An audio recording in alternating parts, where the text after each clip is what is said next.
And just so that I can clarify the record, I don't dress like Jeff Atwater. Our wives dress us alike. Look, you know, when I stand here and I see this brilliant gathering, it really brings a true humble honor to me that I can stand before you. And when I think about the privilege that I have of taking off a camouflage uniform and still being able to serve this great nation and serve each and every one of you, I can tell you that each and every day that I wake up, it's a great day in the United States of America, and it's a great day for Angela and myself. You know, someone just came up to me while I was walking around, and they said, "What on earth did you do to the Huffington Post?" Because every single day they're writing about you, and you're just driving them absolutely apoplectic. But as I stand here today, you're looking at the #1 target for the entire Democrat Party of the United States of America. And I wear that as a badge of honor, ladies and gentlemen. But the question is, why would a first-term congressman, a person who has never been in politics in his entire life, be the #1 target for the Democrat Party? It's because I believe that you're looking at the embodiment of what Abraham Lincoln talked about, what Jeff Atwater just talked about, was freedom. Because the whole purpose for the Republican Party being established was freedom.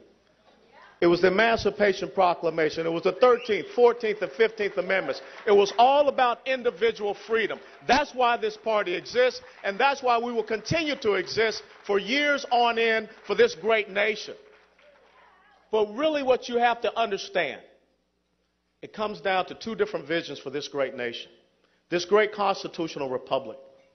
It comes down to a vision that says America is about equality of opportunity. And what do I mean by saying it's about equality of opportunity?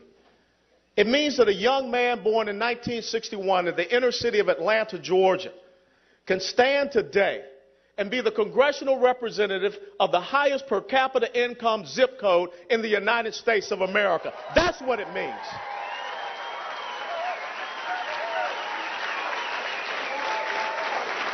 It means that 51 years ago, the beaches that my parents could not walk upon, I now represent those beaches.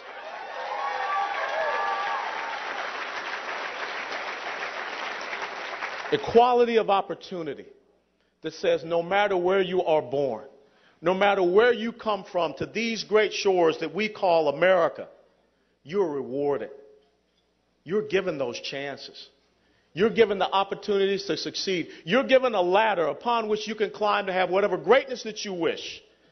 And the heart and true soul of the Republican Party and conservatives is that we understand that sometimes you're going to slip off of that ladder. But we will have a safety net there for you so that you can bounce back up and continue to climb. See, equality of opportunity leads to economic freedom.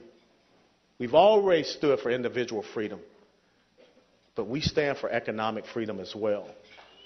But the other side does not believe as we do.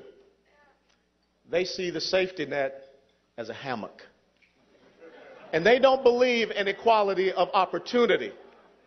They believe in equality of achievement.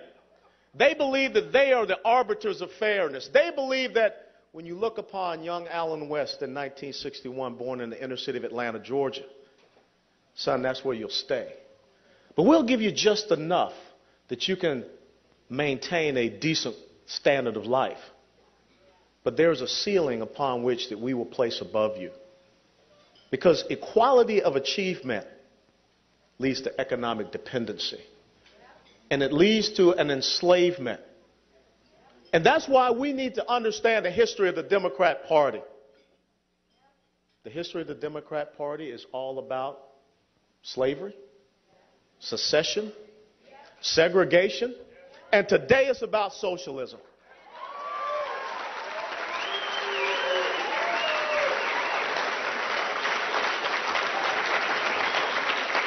And none of those four S's has ever been good for anyone in America.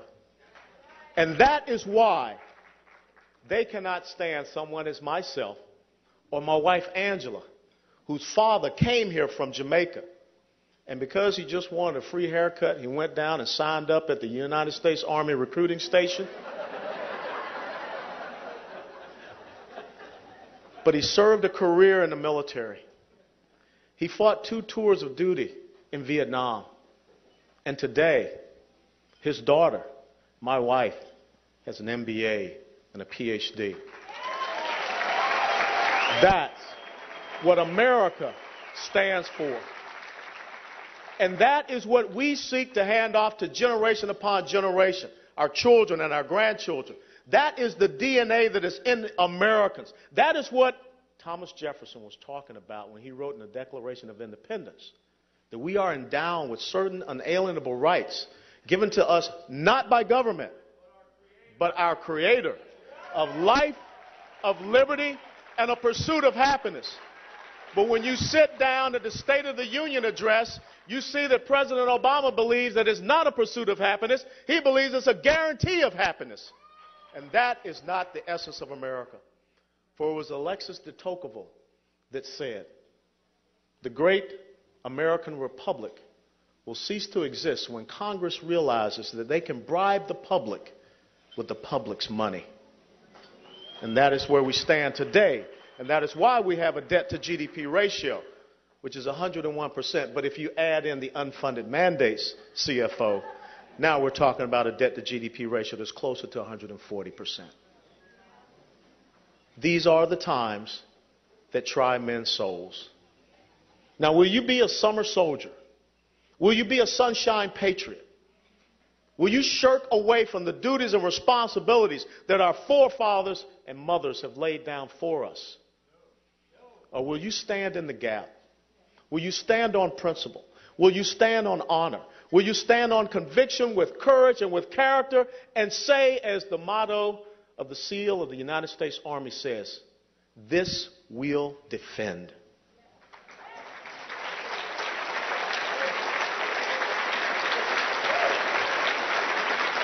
Ladies and gentlemen, it is a moral question that is occurring in America. We cannot sit back and watch the entrepreneurial spirit, the will of the American people, be destroyed, be decimated. We cannot sit back and watch our great military force be destroyed and be decimated while there are countless amounts of enemies that are just waiting for that opportunity. The fact that we had the president of Iran, Mahmoud Ahmadinejad, 2 weeks ago, 90 miles away from Florida, but yet we're standing talking about how we're going to cut back on Army brigades, how we're going to bring the United States Marine Corps down to World War I levels. The United States Navy, the fewest amount of ships that they have ever had since World War I, 234. That's not how we defend this great nation. That's not how we show our allies that we're going to be there for them. That's not what Ronald Reagan talked about, peace through strength, and that's not why President Lincoln stood and made the decision that a house divided should fall, and he committed the manpower and the will of this nation to keep this union together. This is a battlefield that we must stand upon, and we need to let President Obama, Harry Reid, Nancy Pelosi, and my dear friend, the chairman of the Democrat National Committee, we need to let them know that Florida ain't on the table.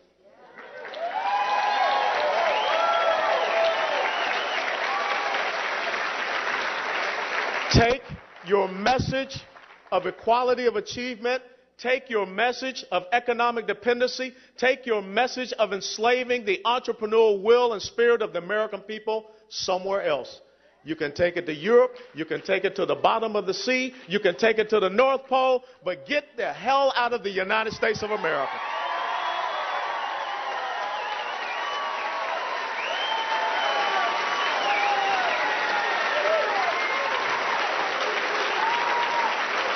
Yeah, I said hell.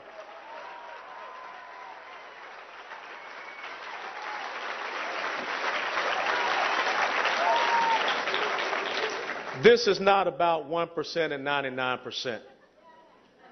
This is about 100%. It's about 100% American. And I will not stand back and watch anyone defame, degrade, or destroy that which my father fought for, my older brother, my father-in-law, myself, and my nephew, and all my friends still in uniform. I will not allow President Obama to take the United States of America and destroy it.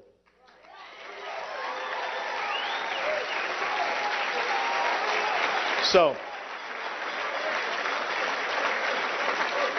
if that means I'm the #1 target for the Democrat Party, all I got to say is one thing. Bring it on, baby. So God bless you all. God bless America. And God bless the great state of Florida. And we're going to make sure that it stays red. Thank you.